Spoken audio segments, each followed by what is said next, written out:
Welcome. Scott here. Today I bring you another Black Clover mobile guide. Let's proceed to talk about the featured daily boss. It seems that the either upgraded skill effect and extra passive will change from day to day. The boosted mage will also change from day to day. So don't be surprised if the strategy that you have used previously won't work when you do the run today. Now let's proceed to talk about the featured daily boss. You will be fighting Langris, the vice captain of the Golden Dawn. Before I go through the upgraded skill effect and extra passive, let me go through his base kit first. His skill 1 is a single target attack that will inflicts -2 SP on the target. If he has increased all attack buff, he will gain 50% increased mobility upon using the attack.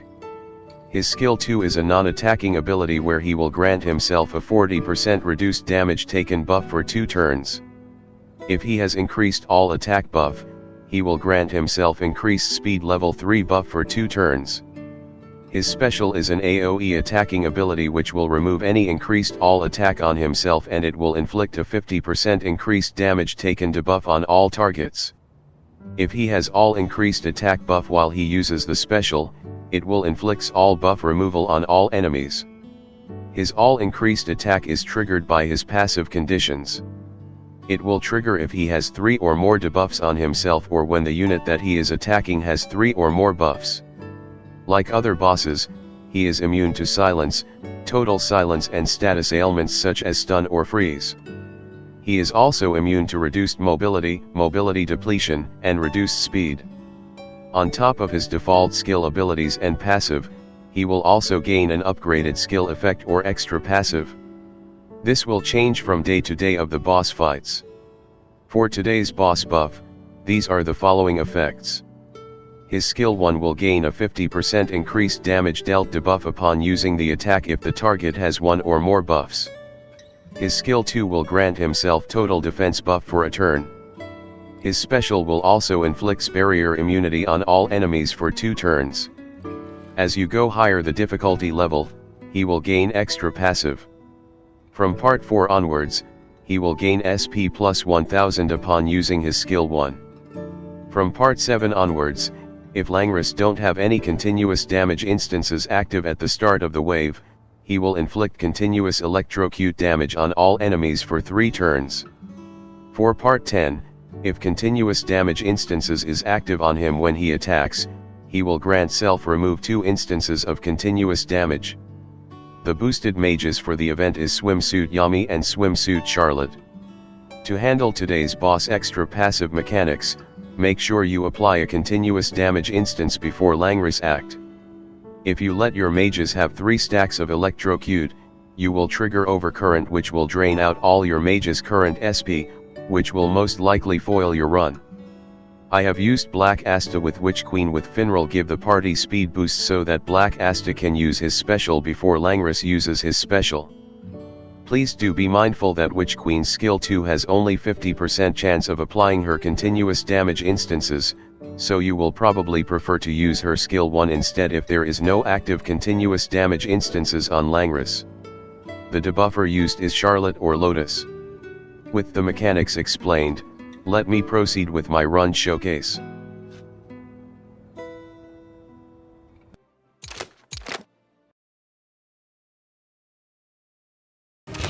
Goodbye.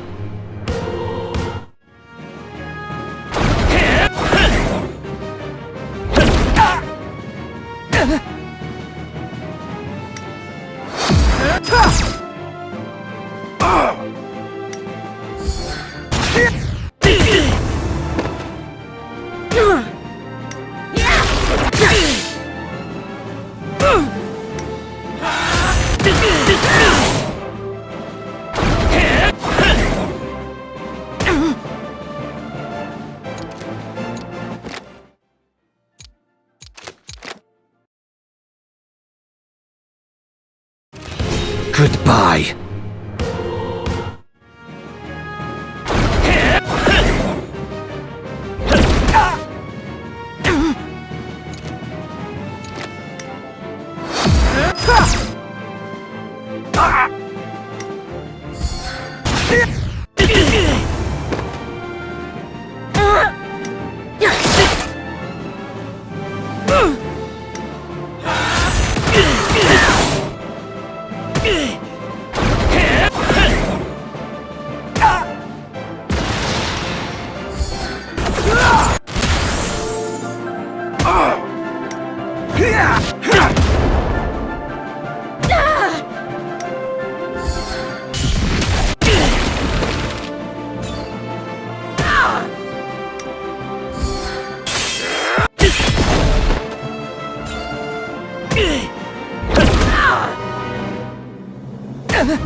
That's the strength of our bond!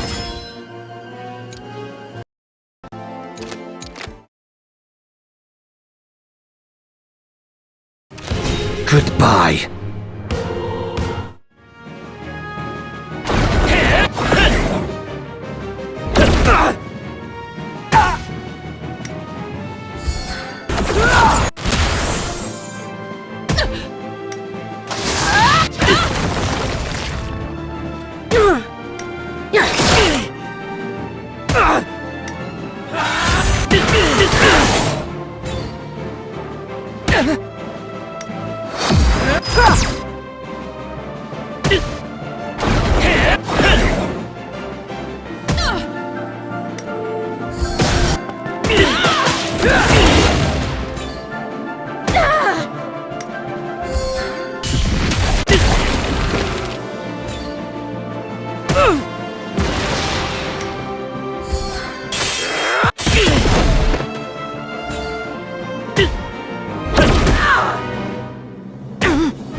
That's the strength of our bond!